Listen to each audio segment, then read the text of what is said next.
Hello and welcome to Unbounded Growth, a podcast that challenges you to grow and become a better version of yourself. My name is Mark Allen, and together with my friend Adam, we share thoughts and ideas from the books that we read and how they enhance our personal growth and development. We also host other readers and leaders. We learn from their experiences through our discussions. Our episodes air every Tuesday at 6 a.m. Central Standard Time. Thank you for listening in, and let's grow together. Unbounded Growth. All right. Good morning and happy Tuesday. Welcome to Unbounded Growth, your podcast for growth and inspiration, leadership, and everything in between. My name is Mark Allen. I'm your host, and I'm here with my co-host, my friend Adam Shabindo. How you doing, Adam? I'm doing well, Mark. I just this past weekend here, I attended a friend's wedding, so my voice is a little bit gone. It was the very first time actually I got to spend actually a full weekend where I'm not doing any PhD related work.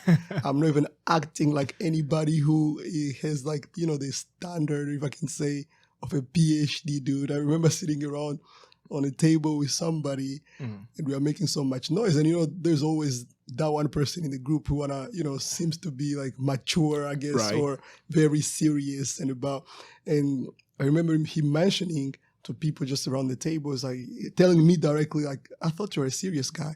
And I'm like, I don't know how you define serious actually here. Serious, because the way I look at serious is like integrity, a person of integrity, a person of values and morals and so on. Right. But I don't know how you define that serious means a guy in a suit and, bottomed up shirt with a briefcase, or is that how serious it is? Or is there a guy who is just in the corner quiet and in a party and Right. basically getting everybody else bored? Mm-hmm. So it was kind of an environment where I did not get to do PhD work. I did not have to act like anybody who was running a company or doctor or anything whatsoever, scientist. I just had to be just a normal, regular human being, just enjoying the party. It was That's amazing. so my voice is gone. That's amazing. It's always crazy, all the stereotypes that people can have on other people, the things that the way we define our world, or the way we think this is the right way to do things, this is not the right way to do things, and it's always interesting to see how that happens. My weekend, I got to be a full-time father. So most of the time we split the job with Plamedy, but last weekend she spent a lot of time preparing for exam. Thank God she passed it. Nice. And for the whole day, I was with Adam Blaze, just sitting here trying to be a father. It's challenging. Sounds very rewarding. Yeah, it was very rewarding. I loved it. And Adam Blaze baby dedication was on Sunday. Oh, amazing. We had a That's great time. Him going to church. We're glad he didn't cry during the service. Wow. he tends to cry a lot, but yeah, that's amazing. So the first thing I would like us to start with today, I know this is a promise we made to y'all maybe 3-4 episodes ago when we first started, is what are the strategies that we use to read? As I told y'all about myself, with everything that I do, I still find time to read about a book a week. I actually started doing that exercise this week. Last week, I was actually able to achieve 2 books because I listened to one and I read another one, That's amazing. That's awesome. made me go a little faster. But one of the things that I personally do, and Adam will share with y'all, is strategy. If you wanna read books more, the first thing that I always tell people, and we talk about this when we talk about Atomic Habits, is change your identity. When you think about yourself as a person who reads book versus a reader, just the changing in those wording can make a huge difference. I don't say to people that I read books. I tell people I'm a reader. That's my identity. And what do readers do? Readers read books, Yeah. which forces me to think more in terms of like, okay, I have to read a book or I need to read a book. Reading books was not a hobby for me. I started reading books because I wanted to learn, because I wanted to grow, because I wanted to develop myself. That's why I haven't read a lot of books in fiction and things of that nature. They're great books, but I just haven't had a lot of opportunity to do that. But what helps me in my discipline, first off, was identifying myself as a reader. The second thing I do, I schedule my reading. Like every day I know, for example, from 8 p.m. to 8:30, I'll be reading. And my wife also knows that. She knows that when I'm reading, that's not the time to start chatting. That's not the time to start having conversation. That's the time for me to read. And blocking out all those distractions, turning off my phone, and just being there with my book in my room for 15 to 20 minutes makes me read a little faster than if I was reading a page and having a chat here, reading another page and being on my social media and browsing through the internet without doing anything, productive. Just blocking out that time has helped me a lot into reading them. The third thing, I discovered this in 2014. I finished reading up a book and then I didn't have another book. So the time for me to get the book from Amazon, or whatever bookstore that you go to, broke the momentum that I already had. So right now, as you're speaking, I think Adam can look over my shelf or my refrigerator where I keep some of my books. I have about 5 to 10 books that I haven't opened.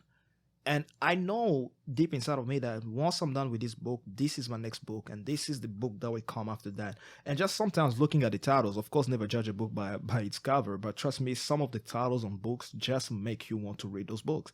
And looking at over a book, I'm like, I need to finish this book first and go on to the next one. So, Adam, what's your strategy? Yeah, mine is a little bit different. And again, everything comes with identity, actually.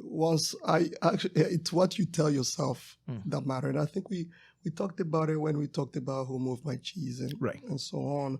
That's the question of identification over there. Once I changed my narrative, I hated reading books. The way I went through school, actually, it's a funny story. The way I went through high school with readings, I never read the novels. You see, I didn't do that either. We had mandatory novels to read. I can be a very creative guy. So what happens is I would just use basically my creativity. What I would do, I would read, when I was in high school, I would read the introduction so I know who are the characters in the book. I'll read somewhere like the catchiest chapter of the book. And then I'll read the summary in the back, whatever the book was about. Everything else I interpolated. And when I interpolated it, it's actually interesting. When I'm doing my book presentations, what I used to do is that I would take my interpolation. I would take the lessons from the book and change those into, okay, I used to call it what is the psychology of the author. I score high grades on all my book presentations. I never read a single book. Because it was, basically, what I would actually show is how is this book relevant to today's world? What are the lessons you can get from it? And I created even my own lessons. But when it came to now, when I started now reading, I had to change the concept about me. And then I had to set goals, actually. What do I want to accomplish with reading?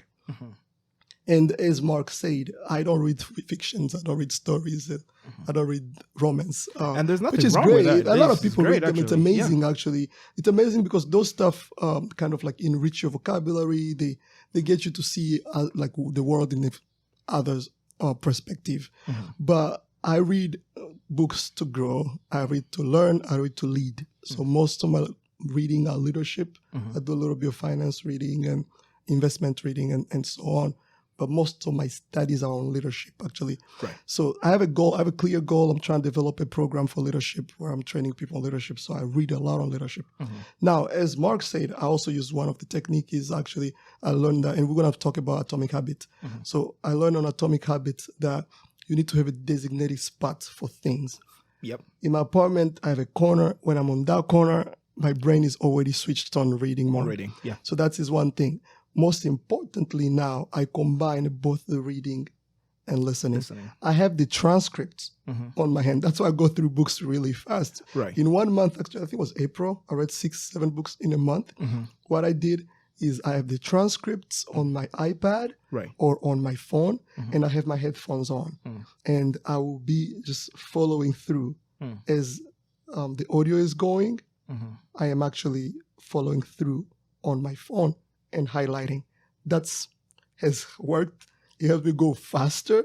It helped me go also know what it's actually about because I'm reading and listening at the same time. And when I don't have the actual time to do that, I just listen to the book. And you know what's funny is because there is a free audio library for books that anybody can access as long as you have internet access? YouTube. Yeah, There are absolutely. a lot of books on YouTube. As a matter of fact, any book that you want to read, if you want to listen to the book, just searching on YouTube. If you cannot find it, then of course you can go to options like Audible and things like that. But YouTube is definitely one of those options out there that has a lot of things. The other thing that Adam mentioned, which is very important in reading as well, is creating an environment where you can read. You cannot say that you're a reader and there's no books around you. I mean, at what time you're gonna start reading? It's like wanting to go to the gym and you don't even have running shoes. You don't even have like sweatpants that you can use when you're exercising and stuff like that. You need to learn, we need to learn, all of us need to learn to trick our brain into believing that we are readers, into knowing that this environment is for reading, and having that special chair where you sit down, you say, this is the corner where I come to read. As soon as you sit in that corner, you leave your devices away. If social media is a big temptation for you, leave your device away for 5 minutes. You're not gonna die, And and which I hate to remind people of that, because lately it's like, if I don't have my phone for 5 minutes, then it's the end of the world. You can leave your phone for an hour and you're still going to be okay. And we talk about that book in the future. It's a book, actually, talking about books that have titles to attract you. The title of the book is 10 Reasons for Quitting Social Media. And it goes through a list of telling you, he was an engineer at Google, and he said, you know what, no, these social media are doing more harm than good. But that's not the subject for today. Today, we want to talk about a very interesting book. It's a small book, but it's not. It looks small, but that book is definitely not small. It's a book that teaches you that if you eat a frog every day, you can achieve about anything you want in life. And that's actually that's a really good kind of a catch, that like punchline over there. I couldn't make the correlation actually between the content and the title. And I remember in high school, I used to, my friends used to hate me when they have their book presentation, because one of the things I used to ask, actually, in French things get tough, right? Right. In French, the like figure of speeches, and Right. they're like over 100 figure of speeches and stuff. So I'll be like, okay, is the author, I will ask somebody, is the author using a figure of speech in the title of the book? Okay, can you build for me a bridge between the title and the content of the book? So it's kind of one of those books that, it's like Eat That Frog. And then I was like, oh yeah, okay. So I'm expecting something related to that in the book. And we're not making this up. Literally, the title of the book is Eat That Frog. Absolutely. That's what it is. So when I opened up this book, the first thought I was like, okay, now I want to learn what are the benefits of eating a frog, because everything I learned about frogs in the past was not very good or beneficial to me. So the story about the book, it doesn't use, Brian Tracy is the author, and doesn't use a lot of metaphor in this book. It's pretty much going straight to the point. It's one of those books that, is teaching you lessons. That's why I say this book is small, but it's not, because it's about 100 pages. But when you start going through the lessons, it has 21 methods of teaching you how to eat a frog. And we tell you what a frog is in a few minutes here. And then when you start going one by one, some chapters are like literally 2 pages. But the lessons that are in those chapters will require you to sit down, maybe think about, maybe write down a few stuff. And as a matter of fact, he recommends a lot of writing throughout this book. So the title of the book is Eat That Frog, and it's by Brian Tracy. In the introduction of the book, he started by doing something that I would expect him to do. He said, defining the frog. What is a frog? So the frog, the way Brian Tracy is defining it, is the most difficult task that you have in a day, but you need to do it. And it gives a lot of analogies. Like the first quote, for example, in the introduction, it talks about I think about 3 or 4 different points, 4 to 5 different points in the introduction itself. And the first one, it teaches, it says, learn to be selective. When you have goals, when you have multiple things that you want to achieve in life, you have to learn to be selective. And it gives this example, which is really fun. It says, if you have 2 frogs, eat the ugliest one first. And the metaphor that he's using there to explain what he's trying to say is that when you have 2 different difficult tasks, start with the hardest first. which is contrary to what we've been taught our lives. Absolutely. If you have two things that are hard, start with the easy one first, and then it will give you the courage to do the hard one. The problem is that when you start with the easy one first, then you lose all your energy that you should have used on the hard one. So this book has 21 chapters, as I said. This is the introduction, and we're probably going to split this into 3 different sections. Today we talk probably about 4 to 5, maybe 6 at most. And then next week, again, we talk about 6 others or 7. And then at the end, we talk about the rest of it. So the first one it teaches here is learn to be selective. Yeah, absolutely. And just as you say, actually, it's funny that our entire life, if you go in school, they would tell you, okay, solve the easiest questions first on the exam, and then go to and the then hardest. go back to the hardest questions. Of course, it has its benefits, right?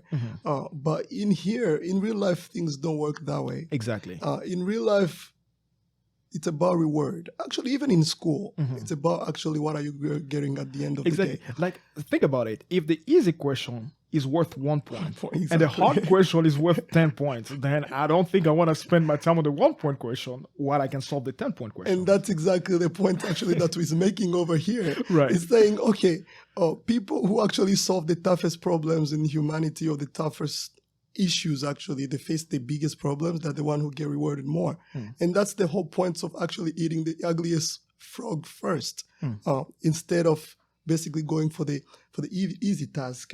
And we're gonna be going over here over it, where he's actually talking about acting immediately. Exactly. Like, get directly into action. Don't push it for another second. Don't push it for another day.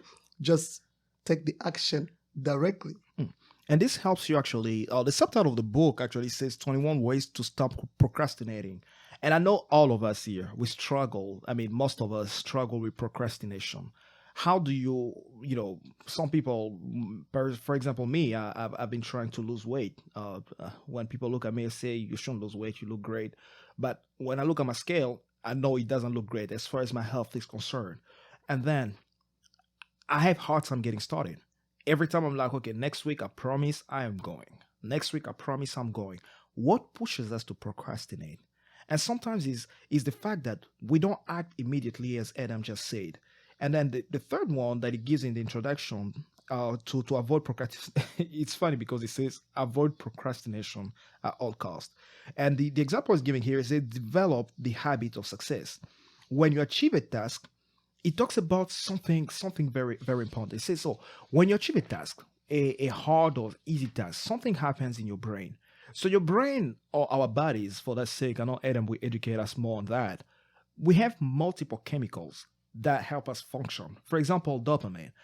Dopamine in your brain is what even makes you wake up in the morning, leave your bed. Without dopamine, I know experiences were done in labs. I would say labs. I always try to say lab. I can't say the whole word. Let's just say labs. In labs, they took all the dopamine chemicals from a rat, and they put food in front of the rat. It did not even have enough motivation to reach out to that food. So Tracy says that when you complete a task, when you develop the habit of success, when you complete a task, there is 2 chemicals that are triggered, that are released from your brain, the endorphins and the dopamine. And the benefit of the endorphin and dopamine is that the endorphin is that painkiller, is the feel good type of dopamine and endorphin. They go hand in hand. One of them like kills the pain of not achieving, the pain of not being able to do what you're supposed to do. But then the dopamine gives you more motivation. And I think that's where the idea of like finish the easy task first, then you have the motivation to do the harder one. Yes, it works sometimes, but it's not always effective. The other 2 chemicals that are in the brain. There's the serotonin and oxytocin. I'll let the PhD student talk about it. Now, chemistry was not one of my favorite subjects, to be honest. Yeah. So these different neurotransmitters they get released by the brain, actually, by the neurons, when you are doing something, actually, or when you are exposed to something. For example, like endorphins. Endorphins are basically released like as painkillers, is alleviating. Pretty much, they help you to alleviate yourself. There's like serotonin, for example, that actually just makes you happy. It's like I'm gonna give you a quick example, actually, where like your girlfriend sent you a picture of her, and she's smiling. And it's just early in the morning, and you just put a smile on your face. And Exactly. yeah, that's basically she adds you. She gives you serotonin actually, and then there's oxytocin. Oxytocin in this case here actually, you can get a release by multiple different things. Usually it's by physical touch. You give somebody a hug, for example. You have that affection. And it's kind of the feeling why people love hugs. And sometimes you don't understand. If you didn't understand before, now we know. When someone hugs you, why does it feel good? It's because your brain actually releases some chemicals that make you feel good. Yeah, Really. that's actually, yeah, I'm one of those people actually who, like, most of the people who know me, they know, like, yeah, I usually go for a hang first. Like, yeah, it does really help actually, even alleviate your stress. Exactly. And then there's dopamine that actually just give you energy, and that just pushes you to do everything. It gives you energy. It pushes you to actually try to accomplish a task.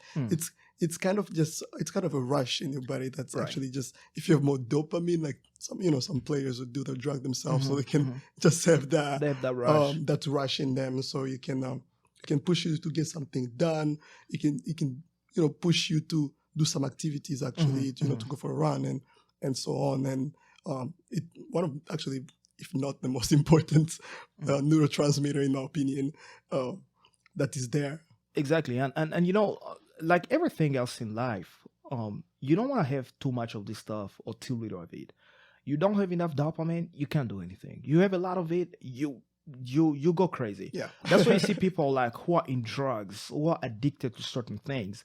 They overcharge their brains with things like dopamine, and at some point the energy goes off the chart that they no longer have any. And they're just sitting there like a salad. Whenever that dopamine now drops, it's like a leveler, right? If your dopamine is supposed to be let's say from on a scale of 0 to 10, your normal dopamine is at 3, for example, and you keep on pushing your dopamine level to like a 6. When you get back to a 3, which is supposed to be your normal, you have no motivation. Your new normal becomes kind of like, a 5 or a 6. And you have to go now through this detox. You have to detox yourself, dopamine detox and things of that nature. And there are a few tips. For example, for your serotonin, sun exposure will help you balance the serotonin in you. Spending time in nature, that's why it's important to leave the house, to go outside there, experience things. I remember I work from home full time, and 2 weeks ago I don't have problems staying in the house for the whole day, but I spent about a whole week. I came back home on Sunday after church. I did not leave the house until Saturday night. And I was talking to Plamedy. I was telling her, I'm sad. I don't know what's making me sad. I feel like I'm depressed, but I don't know what it is. It's like I'm missing something, but I don't know what it is. And then she asked me a simple question. I was like, when was the last time you left the house? I was like, I haven't been on the balcony since last Sunday. She said, you know what? Let's go for a walk. And the simple fact that we left the house like at 7 p.m., in Texas, 7 p.m. is like 3 p.m. around the world. We left the house at 7 p.m. It was still sunny out there. And I came back home. I couldn't understand what it was until I started reading about the serotonin and what it does to your mood and all that. So it's important. Get some sun exposure, socialize with people to bring out some more oxytocin, and give hugs, receive hugs from people. You never know how far those little things go. So the fourth thing it talks about is about habit formation. And I think we talk more about this habit when we talk about atomic habits, because I think James Clear really goes into details about talking about it. But in the habit formation, Adam? Yeah, so there's something actually mentioned that I think is really cool. It's be addicted to completing important tasks. And that is by a habit. When you have a habit, basically it sounds more of like an addiction, like it's what you're gonna do anyways.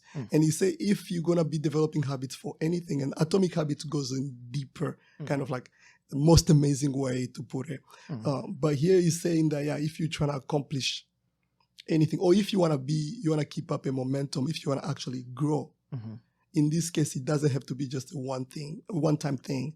It has to be something that is a habit that can be repetitive. throughout your entire life, almost, very much. And it's funny because I don't know if you've heard, let's say, success attracts success and failure attracts failure. It's not that really success attracts success. It's just the habits that you use to attract success. Once you keep on developing those habits and doing them all the time, they end up attracting more success to you. And he gives three different points. The first one, he talks about decision to form good habits. He says decision, discipline, and determination. Now, talking about decision, there's an example I noted down here. I think John Maxwell talks about it. He said there are 10 birds on a wire and 3 decide to leave. How many are left? The answer most people will give is 7. But the reality is not necessarily 7. It may still be 10. I'll give you another example, maybe to explain what I mean by this. I decided to go to the gym today, but I didn't go. Right. Deciding to do something and actually carrying out the task that you decide to do are two different things. But the first step, if you want to move forward, the first step, if you want to accomplish anything, is to decide, this is what I'm going to do. The second one is discipline. Yeah, discipline actually can take you far. There's also another book maybe we're going to review here is the 4 discipline of execution. That's a great book. that's an amazing book. Actually, we were recommended by my advisor, like my PhD advisor, Dr. Jones, to go ahead and read that book. I'm still going through the book. Actually, I bought the book. I have a copy on my iPad, so I'm going to be going through it actually too. So maybe one day we're gonna review it here. Mm-hmm. So when you are disciplined, actually, discipline is what brings repetitiveness. It's what makes you actually follow a certain guideline or a rule and keep going at it at the same rate. And all of that is rewarding. Discipline is probably the most rewarding thing that you can have. Once you have set up a discipline and you have followed through, at the end is how you get the reward. Absolutely. And discipline, I think Zig Ziglar used to say this way: do what you need to do when you need to do it. And the day will come when you'll be able to do what you want to do when you want to do it. If you get in the habit of doing what you need to do when you need to do it, one day you can do whatever you want to do. Because if you say, for example, you have to go work out, and instead of that, you decide to sit down on your TV, guess what? You're creating a habit of not going through your discipline or your decisions. But when you say, hey, it's time to go work out, it doesn't matter whether it's raining outside, whether it's snowing. If you say, today I decided at 4 p.m. I'm going to work out, and you keep on pushing yourself beyond your limiting beliefs that you can go and do it, you create a habit. And whenever you say, for example, hey, I want to go study, now you've already created a pattern that when you decide to do something, you carry through with your discipline. And that's the reward, actually. The reward that you get out of it. That you get out of it. It's like what actually keeps you going into things is the discipline you set. That's right. And once you are very well disciplined on something, and what's going to actually make you keep doing it after you have become that, because discipline brings consistency. And after you have consistency, you start getting that reward. And when you get that reward, it's kind of now adding again. That's why increasing your dopamine level to every time you get it, you feel good. It's like people who are addicted to drugs. Every time you get it, your dopamine is high. You increase, you feel good. You love it, and then you're happy or all of that. Then you have that feeling. You think about it, and that's what discipline does to you. Is like it gives you that feeling there.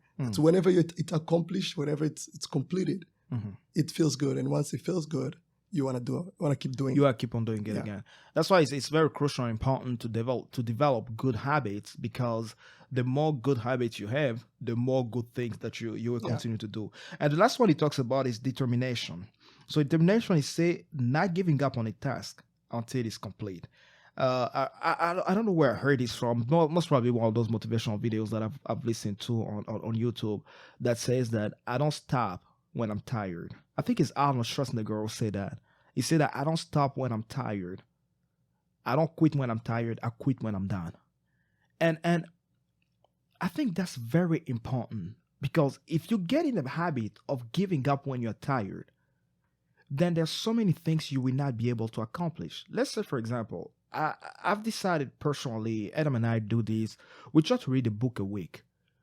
Sometimes it's tiring. Sometimes, I mean, some of these principles you learn from these books, and I just think you want to brush over. These are things that you want to sit down and start applying in your life. You need to sit down and write, and you need to think that, sit down, for example, and write, put your thoughts on paper, think on paper. And sometimes all those stuff are difficult. But if you stop doing them because you are tired of doing them, then you won't be able to accomplish anything. It's pretty much like saving. You want to save for a car, and you say, okay, I'll save. 6 months later, you only have $200. It's not very encouraging, but it's a beginning. If you stop doing that at that point, then you won't be able to accomplish whatever you want to accomplish, in this case, buying a car. But if you keep on doing it, maybe 3 years later, you have more money than that can allow you to do it. So don't stop when you're tired. Stop when you're done.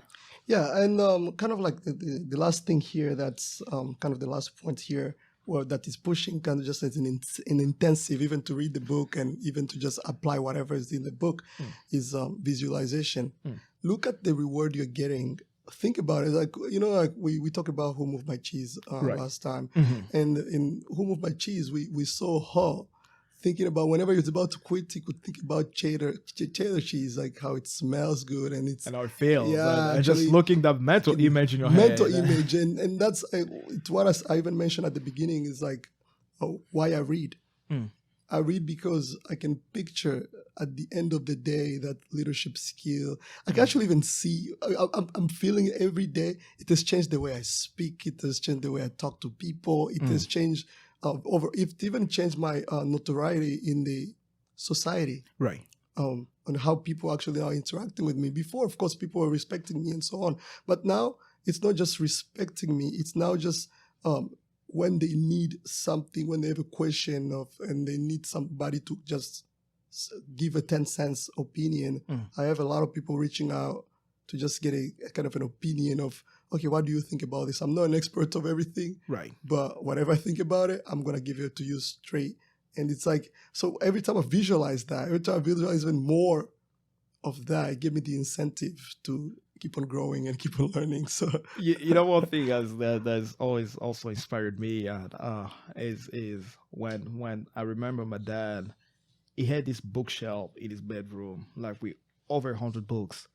And when you ask him about any of those books, he'll literally sit down and start explaining to you what is the book about, what you read, and what you learned from the book. And that was also always kind of inspired me. I have a little shelf here over maybe 40 books, maybe 50 books.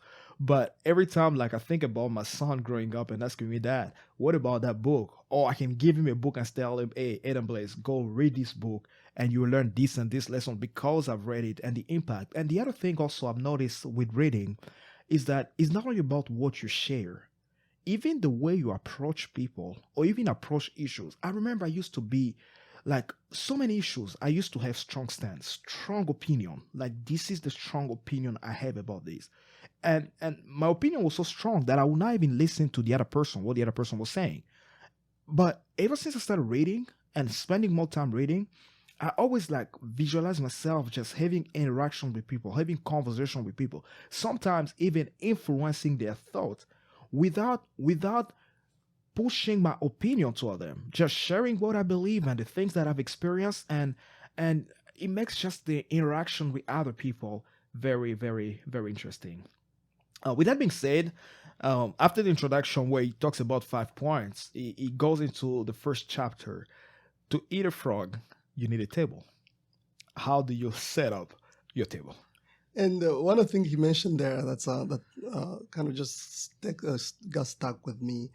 He say that there's a quality that you develop, the quality of a winner, quality to win. And I'm going to quote him here. He say, definiteness of purpose. That's how he call it. And we just mentioned it on visualizing the future, visualizing the reward you are getting from it. And that's how you set the table. And you say that know what you want. That's the first thing you should know. You should know exactly what do you want at the end of the day. In setting up, it talks about 6 steps, right? And that's the first one. Like decide exactly what you want. I think that's the first one you're talking about. Yeah. Yeah, you say what you want, know what you want, and have the burning desire to achieve it. Mm. And there is nothing more rewarding than when you have achieved something. As we said, is you have to have very definite goals and very achievable goals. Once you've set those goals, and maybe you can mention it later, because he's also talking about, okay, you have set goals that are achievable, and you have to get actually recognition for somebody who knows how accomplishing that goals feels like, or it is. Right. So you can actually now, it's not like, oh, this is something you can achieve. That's right. And once you have that, then you have to have that burning desire to get it done. And now it talks about 6, I believe 7 steps here. And I think, Adam, we talk about this, maybe reflect a little bit on that, on your PhD research and how that applies. It says the first one, setting up your table to eat your frog. The first one, you need to decide exactly what you want. And then he mentioned something from Stephen Covey with the 7 habits of highly successful people. He says that if the ladder is not leaning on the right wall, every step you take will just get us faster to the wrong place. Will just get us to the wrong place faster. So if your ladder is not leaning on the right wall, if you're trying to achieve something but you're going in the right direction, every single thing you do will just take you faster to the wrong destination. The second thing it talks about, and now if you're listening to us, maybe take time to pause and do this. Write down everything that you want to accomplish. Don't write it down in your brain. Write it down on your phone. Write it down on your paper. Our advice to write down on paper. Research has shown that when you write on paper, the activities that goes on in your mind, there's a lot more activity goes on in your brain than when you type in with your phone with your fingers. Because when you write with your hands, it's pretty much a lot more movement that you're using. So write down on paper. Think on paper. An unwritten goal, he says, is merely a wish or a fantasy. The third one is set a deadline to your goal.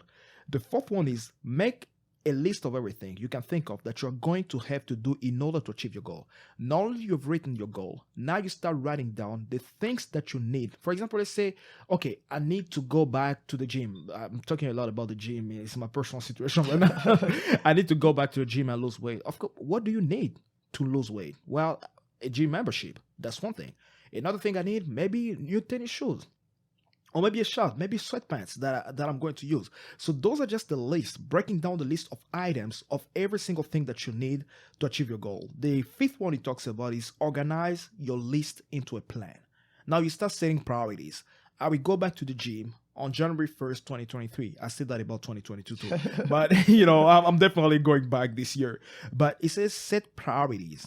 Organize your list into a plan, set priorities, and take action immediately. I think Adam mentioned that, but we're going to go back to that. And one of the things that one of my mentors told me, Dr. O. Johnson Mackey, she talks about school, for example. She told me if you want to be successful in school, the day you receive your homework, that's the day you should start doing it. Absolutely. Even at work, you want to be successful, the day you are given an assignment, don't wait till tomorrow. Don't wait until the day after. As soon as you get it, start working on it and make little progress. Don't get it done the same day.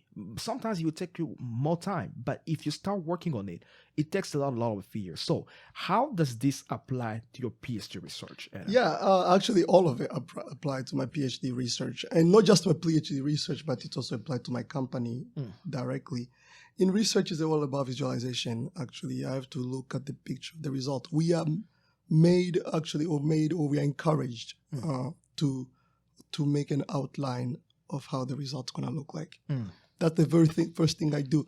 When every year we complete an IDP, like individual development plan, and in that IDP, I just did mine a couple weeks ago, and I had a conversation with my advisor, Dr. Jones, about it. And with that is you have to set an outline that is clear of, okay, I'm going to have a paper that's going to have 5 figures. Figure number 1 going to be this. Figure number 2 going to be that. Figure number 3, number 4, number 5. But, of course, things can happen where you are not getting exactly those results, or you got something really cool and you want to report it in there. Right. But in the end, you have set up you have managed to orient things in a certain direction. And that's what engineering research is all about. The other thing, when you say to write down your objectives, your goal, that's something I started doing actually very recently, is that in front of my desk, like on my right on my cubicle, I've pinned down what I want to accomplish every week. At the end of the week, by the end of the week, this is what I am going to accomplish. This is by Wednesday. This is by Thursday. Everything is listed correctly, and I go and check mark. And again, it gives a dopamine rush. Exactly. It feels really good. Right. Once you've accomplished something, it feels really good. And especially now, like when you have like a really great leader and can see that and approve that of you. Like you see, like, my advisor, she'll look at it and I'll tell her, okay, this is my goal for this week. This is my goal for that week. And she'll look at it and she's like, oh, wow, congratulations. You did such a great job. And she's a cheerleader. She's really, she encourages us to really give the best of ourselves. One thing that was directly even applied to my company, the way I actually started my company. Right. The number 7 here would do something every day that moves toward the major goal. I used to do something when I was in college. Coming up with a company, just coming like sporadically with a company, like just like that. It wasn't just by luck, or it wasn't something that I just randomly come up with. It's something that I have, like, for almost half of my college career, I was doing something that I call 30 minutes for Congo. And a lot of my friends, I've talked to them about this, and they know that that's every single day, whether I'm on social media or whether I'm just by myself, whether I'm writing or I'm doing something, I used to do every single day of 30 minutes for Congo. Can be reading about the news on Congo, reading the Congolese constitution, understanding how things are managed in Congo, get involved into something remotely in Congo. 30 minutes minimum every single day. To the point that when I was ready to start getting involved, now I know what I'm going to face. Right. Because we've seen, one of the things that I've always spoken about is that we've seen a lot of people from Africa, for example, they spend their entire life, let's say, in the West, in the US, in Europe. And now they're back in Congo, 25 years later. It's not the same Congo they left. Right. And now they're like, the business they're trying to set up, it doesn't work. And then they blame everything on the government, or they blame somebody because they were not successful. It's like they're not documenting themselves, they're not preparing themselves well to get there. So what I do until I was able to accomplish Bora, and even until now, I still have little time that I put, little effort that I put to think about what is it that I want to accomplish in my research and in my company. And that's I think Brown Tracy talks about it, and thanks Adam for sharing that information, because it's very important when you want to achieve something. If you want to start a business, how much time do you spend learning about that business? Let's say you want, there's a reason why some people are successful on social media and some are not. Sometimes it takes the effort of reaching out to people like, hey, how do you set up your Instagram page? Why is your product selling and mine is not selling? And I don't think a lot of us do we put in the time to do that. We don't put in the time to learn. And I think we talked about this before. And our next book, I believe, we talk about the 15 Laws of Growth by John Maxwell.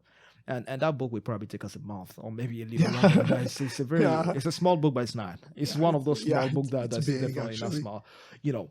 Where it says that if you invest an hour of your day learning something every day, in 5 years, you're an expert in that field. Yeah.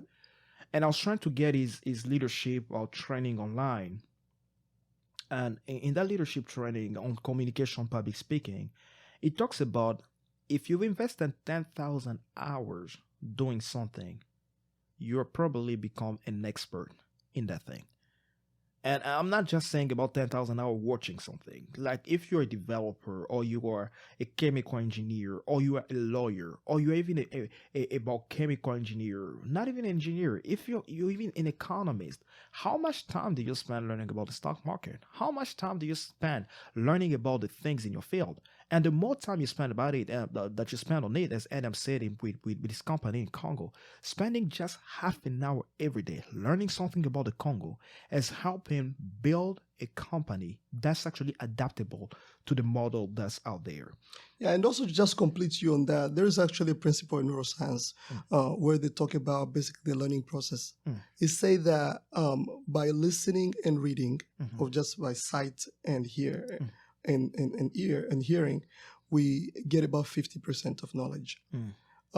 By talking about it, we get about 72% of knowledge. That's amazing. And by applying and doing actually what we're supposed to do, that's where expertise comes from. You get about 85% of knowledge. I mean, you can never have perfect knowledge about anything. 85, maybe 90, that's how far you can go. But for you to actually become experts in something, you need to be reading about it. You need to be hearing about it. You need to be talking about it a lot. All my classes that I took in college, I talk about it. I break it down into very simple steps. I talk about it all the time. My research, I do the same. And then I start applying. And when I apply, now I know I can even adjust my talking because now I know what is it actually to go through it. Exactly. And that's very, very, very, very interesting what you're talking about.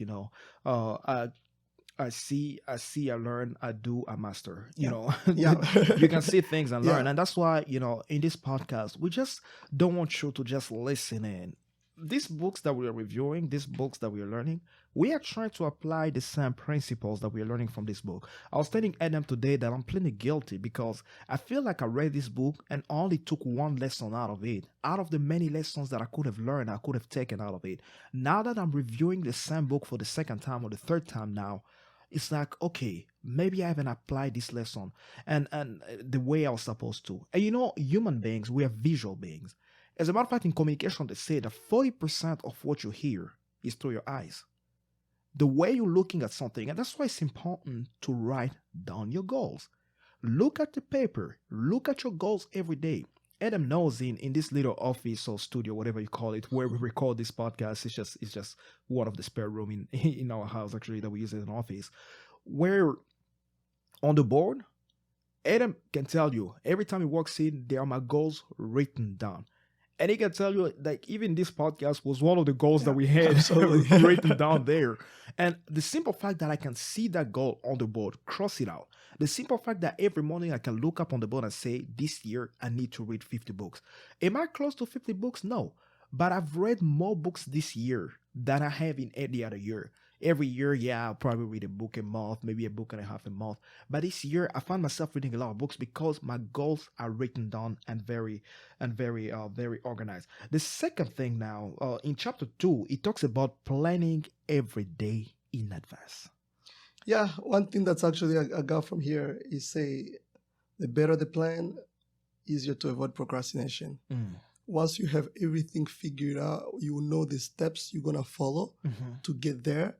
That's why we're actually in research. My advisor, she's doing an amazing job actually helping us. She makes us write outlines of what we are actually trying to accomplish. 1, 2, 3. Okay. And whenever you have that outline, she tells you to write a paragraph about each of the outline. So you write the paragraph about it. Okay, now you have content. Okay, now go get the result. Exactly. And then you know exactly what you're trying to look for. And that's beautiful because even like applying it in my field in programming, a lot of people think programming is typing. No, programming is actually more thinking than typing. If you think more before you start writing down, you spend less time struggling through things. And I had one developer, he was always telling me, Mark, what is it that we're trying to do right now? I'm like, okay, we're trying to do A, B, C, D. Say, okay, let's write it down. A, this is what we're trying to do. As Adam was saying, step 1, step 2, and step 3. So a quote that I got from this plot here is say planning is bringing the future into the present so that we can do something about it now. And that was from Alan Lacan. And it talks about something that I found very interesting. It says the 6P formula to avoid procrastination. Proper prior planning prevents poor performance. And that's very self-explanatory. It's just clear right there. It's a sentence. It's actually funny. It's a sentence. If it was in French, they could have, have a figure of speech for it. But but it's clear. It's a very simple thing. It's like I can repeat it again. Proper prior planning. But yeah, it says proper prior planning prevents poor performance. It's just like that. And if you plan, again, it's self-explanatory. If you plan your days in advance, you have more chances. You have less chances of procrastinating, or you have more chances of doing the right thing when you're supposed to do it. He advised that you never start a day, you never start something until you've sat down and decided how to approach it. And he talks about making lists. And again, this is a place where we definitely love you to make some list. And a master list is a list of everything that you ever want to accomplish in life. It doesn't matter. Go wild in your imagination. If you want to be the first person to really take people to the moon, you say Elon Musk cannot do it, I'll be the first one to do it. Write it down. Write down a master list of everything that you ever want to accomplish in life. I know a lot of people do not do it, but it's crucial and important. The second thing it talks about, the second type of list, it says a monthly list. What are the things that you're trying to accomplish this month? It's July 5th, Tuesday, July 5th. What are the things that you're trying to accomplish this month? By July 31st, what are the things that you feel like, okay, this is what I was trying to accomplish? The third one it talks about is a weekly list. At the beginning of every week, it's Tuesday. What are the things that you're trying to accomplish by Sunday of this week? Whether it's school, your marriage, your relationship, your kids, or wherever you are in your life, what are the things that you're trying to accomplish? And the last one is a daily list. The daily list, that's the one you need to write every night before you go to bed. Have a list of the things that you're trying to accomplish tomorrow. If you want to be a better reader, then say tomorrow at 7 a.m., from 7 a.m. to 7:30, it'll be my reading time. And you know what's actually funny, getting to this next point here, is that when I was reading this book, the challenging question that I came up with is exactly the same challenging question you came up with. Oh, that's interesting. Together. When I was reading the book, there's a question that my one of my professors, really well known, it's probably, we call him the god of fluid mechanics. His name is Dr. Hussein from Texas Tech University. First day of class, we walk inside. He said, tell me what you want to accomplish in 5 years and tell me you want to accomplish in 120 years from now. Wow. Yeah, that's you'll be dead, but you'll be probably dead by then, which means at the end of your life, what's the story? Tell me what you want to accomplish by the end of your life, by 120 years from now. And he could go around the room and people really don't know. 90% of people, probably 98% of people didn't. I answered that question, and after I answered him the question, he kept close attention to me, and he gave me an offer to come work for him. I did not really take it. But it was a great offer, but I had other options and other visions that I want to accomplish. He asked, in 120 years from now, who do you want to be? What do you want to accomplish? And what's the story that will be told about you? What is that you want to accomplish? Because once you know what you want to accomplish, it helps you set your priorities today. It helps you approach life differently. If you say, for example, you want to be a doctor, I know a doctor, let's say a medical doctor, you're not going to school for mechanical engineering unless part of what you want to do as an MD will replace some part in mechanical engineering. So what you want to accomplish in the future helps you set priorities in the present. So the challenging question is, do you have a list of your goal? The things that you like to achieve in life? Yeah. And if you do, what is it? And if I can rephrase that, what do you want to accomplish 120 years from now? Today. Exactly. And write that down. How do you want to be remembered? Absolutely. When you're gone. And moving that into the third chapter of this book, it talks about applying the 80-20% rule. And that's the first time I heard that rule, I heard it from a movie. It said that every marriage, it's Tyler Perry movie. I think, Why Did I Get Married? I think that's the title of the movie. It says that in every marriage, you never get 100% of what you want. You always get 80%. But then the 20%, there's always someone outside who has that 20% that you're looking for. And then he gives this funny example. He says that people leave their marriages looking for the 20% outside. And once they get the 20%, all of a sudden they realize that they have 20% and they've lost 80% of what they needed. Maybe for those of you who are married or in relationship, that's an advice I learned from Tyler Perry, and that's the reality. You never get 100% of everything that you're looking for. All of us, we have some flaws and we like in something. And he talks about this Pareto principle. Vilfredo Pareto was an economist, an Italian economist. I know him because John Maxwell talks a lot about him. He says that we always have time enough if we will, but use it right. We always have enough time if we use right. And Vilfredo Pareto says that the top 20% in terms of your activity will account for 80% of your results, which goes back to the point that Tracy was making before. Why do you want to start with the easy things first, while the return on the easy things is not as great as the hard things? Absolutely. Yeah. And the other, a few things that he actually gives here as an advice, and I'm going to just run through them really quickly. I got 3 points. You say, focus on activities and no accomplishments. It's like a lot of people, they try, that's why people, gamble or try to go the easy way to get money or easy way to be successful in life. Whereas it's actually, the success comes from daily activities that you're actually trying to accomplish. That's the 80%, basically. Yeah, that you're trying to, that 80% is those activities that you're trying to get done. And then, of course, you talk about resist the temptation to do small and easy activities first. And that's very important. Yeah. And the last one that I got here is like time for important job is the same as the time for unimportant jobs.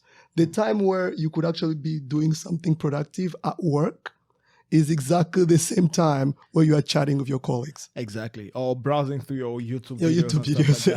Like and one thing he mentioned that I really like, he said, when you start with small activities, they slow you down. And that's the biggest problem with starting with easy things. Now, moving on to chapter 4. Yeah, I think it's the last chapter we're gonna have to cover here, and then we're gonna continue the book as probably a few more episodes, or just the next episode. We're gonna try to go a few faster things. He still consider the consequences. Actually, what do I gain? What do I lose at the end of the day by the actions that I am actually taking at this moment?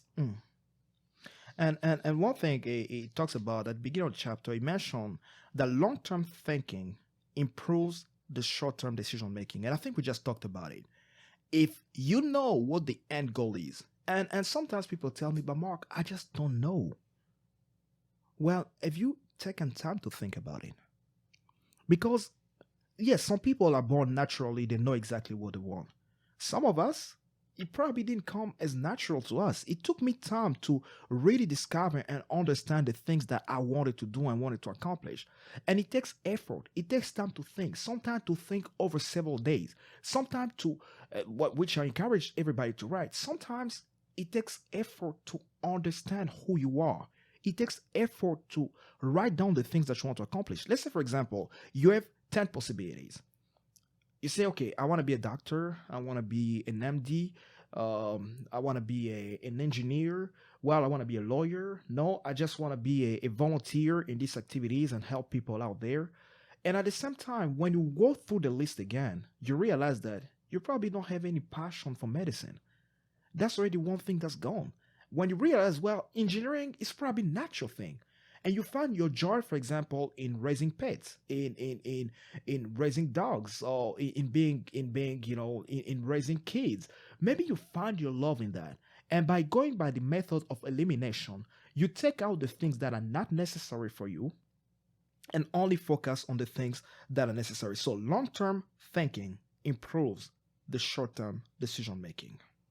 Yeah, the other thing that's actually that you talk about the law of force efficiency. You say there is never enough time to do everything, but there is always enough time to do the most important thing. And that takes us to the very beginning.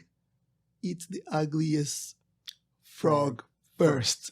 Like, it will be the most important, but also the consequences of eating that ugliest frog is what actually push your career forward. It's the 80%. So that in the previous chapter, because a lot of these chapters, he's saying a lot of things, but in a different ways. In a different way. The same. He's The driving same down lessons, the same point lessons and that the is same going points. into it. And yeah, and to kind of just wrap this up, there's a few questions, like 3 or 4 questions. I have one question, and we probably can add the other 3 questions that are there. One of the questions that kind of I came up with here is which one project will have, ask yourself which one project will have positive consequences in your work and your personal life. What is the one thing that you know that will actually have greater consequences? What's the 80%? Find out what exactly that 80% and try to get it done. And the other thing is it also talks about how to maximize your efficiency is what is it that you and only you can do. And if done well, we make a real difference. There are so many things that everybody can do.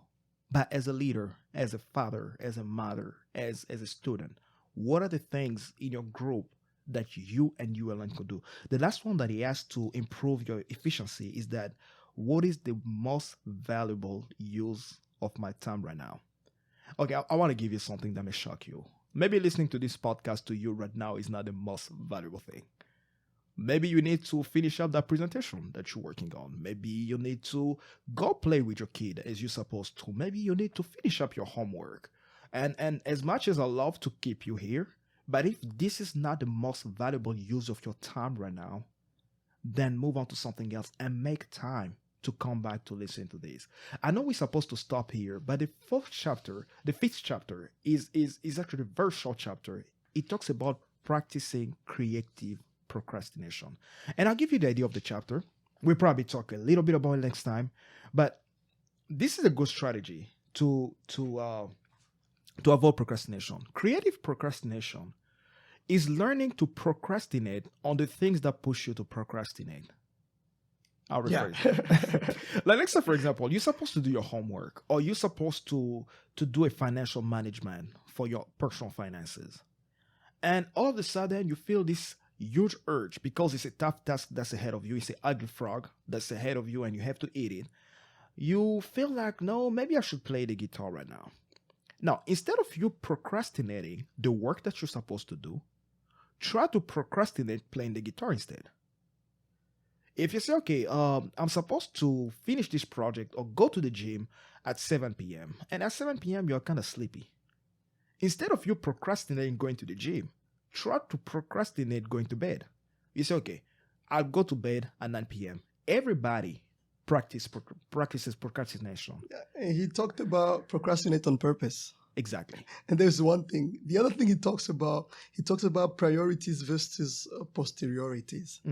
And that's actually, like, in other words, that is procrastinating on things that are not the most important things to be done at that time. Push them for later. He said select one thing to put off until your important goals have been achieved. And that's very important. Ladies and gentlemen, it's with that we will leaving you today. We just crossed the top of the hour here. As always, thank you for listening to us. Thank you for always tuning in with us. We hope that you had a wonderful time. Just a reminder, do not forget to subscribe on our YouTube channel. We are on Amazon Podcast, Amazon Music, on Google Podcast, Apple Podcast, pretty much every streaming podcast application out there, Anchor, FM, and Spotify. You can always find us there. We are also on Instagram if you would like to interact with us. And if you want to learn more about us, please email us at info@theunboundedgrowth.com. Again, our email is info@theunboundedgrowth.com. You can always reach out to Adam or myself if you want to have more information. And we always encourage you to continue to support us, sharing this podcast and also supporting us financially. As we've told you before, your donations, they go toward helping and changing the lives of the kids, primarily in Congo. We support their education. That's how much we can afford right now. We try to pay for education. And with the Borough Scholars and Borough Technology, which is one of our sponsors, we've also created a lot of scholarships with them. As we told you before, one of our scholarship recipients will be here in Dallas this month.